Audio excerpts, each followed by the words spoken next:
And I like to keep 9 in my 10 frame boxes because that gives you room. Sure. You know, and I'm kind of lazy, so I don't like scrape all my stuff clean. I think for one, it helps keep the bees in boxes, especially when you get new bees in spring, because it smells more like bees than clean boxes do.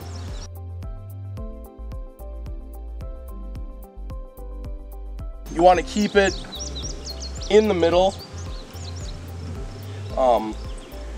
and if you can get it far enough away from the edge, they usually don't build out to it, unless they're running out of room. Then they figure out a way to do that. But yeah, I mean, there's no exact science to this. You just kind of do it.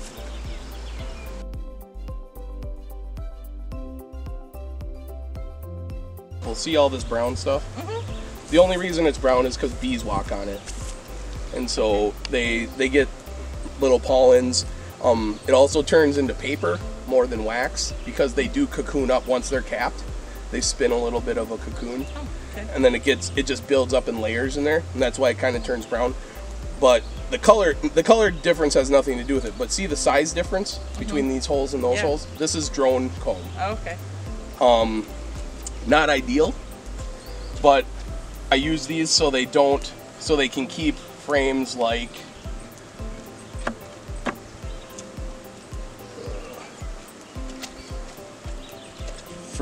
this straight. Okay, so you want to sandwich them so they don't cross, because if they build the comb this way, you can't pull any frames out. Okay. Then you got to scrap all their work. Start over. Yep. So this is cool. This is them fanning off a pheromone. Just telling all the bees like, hey, we're still here. This is where you should come in. It's our house.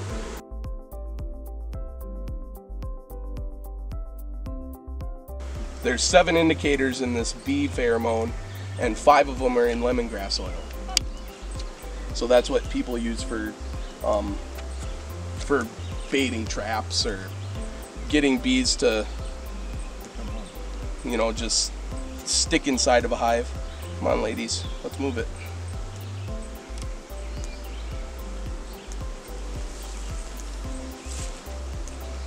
This guy, he can't sting you. That's a male.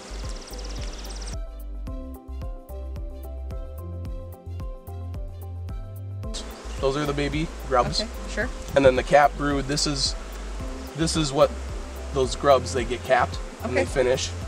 And then the white, the wet stuff in there, that's honey or nectar.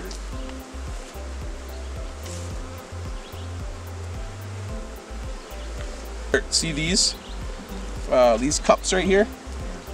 These are emergency cups, not capped yet, but we'll smash them so we don't want them to fill them with queens or anything. That's in case they need to swarm. But these plastic frames, they build stuff on the top and the bottom. It's pretty normal.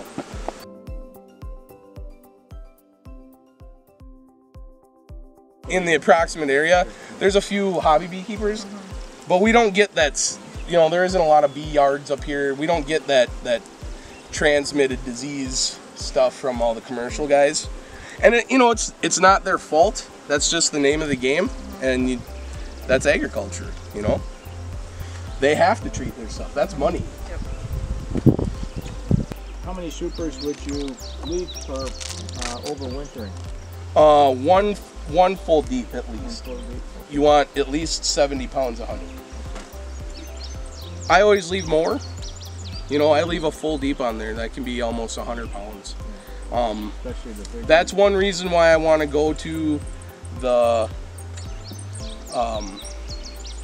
one box though, is because bees are kind of lazy in the wintertime, and what they'll end up doing is they'll have a bunch of honey stored on both sides. You know, 2 frames of honey plus some honey around the brood. They'll chew through that. They'll chew through the inside 2 frames on the inside that's closest to the brood. They'll eat all the honey in the brood stuff, and then they'll move up to the honey up. And the problem with that is that then you end up having to feed them in March or February or March, because they have all this food here, but they moved up and they can't get it to it now. Yeah, so if you keep them in one deep box, that makes the brood nest bigger. They have the 2 outside frames will probably be honey, and then they stay in that one box, and you can put a whole honey on top of them. Okay. And then she won't be laying anymore by the end of the fall. Yeah. So then you don't have to worry about her laying brood up in the top. Come springtime, they have expansion room because they have a whole empty bottom box, and they're up in the top. Then you just rotate them again. Is that what they call bearding? Yes. There's just going to be a lot of bees, and you know that because the bearding is because that's how they regulate temperature. It's like jamming a bunch of people in a room. It's going to get hot even if you're not moving. Right. So with the sun out today, they must have enough bees in here to keep it at 93 degrees with the sun without having them out here. So they just sit out, hang out, enjoy the sun. And some of them will fan, and they'll fan air and circulate air through the hive. One of the reasons why I have these top entrances on all of them is because I have that vented bottom board, so the air comes up and it goes out. And that helps in the wintertime. That does a lot of the ventilation, like a chimney. And you know, I feel like bees tend to like coming in and down versus in and up. I don't know why. They just seem a little bit happier when they get to do that. And sometimes I'll just give them a choice. I'll put a bottom one and a top one.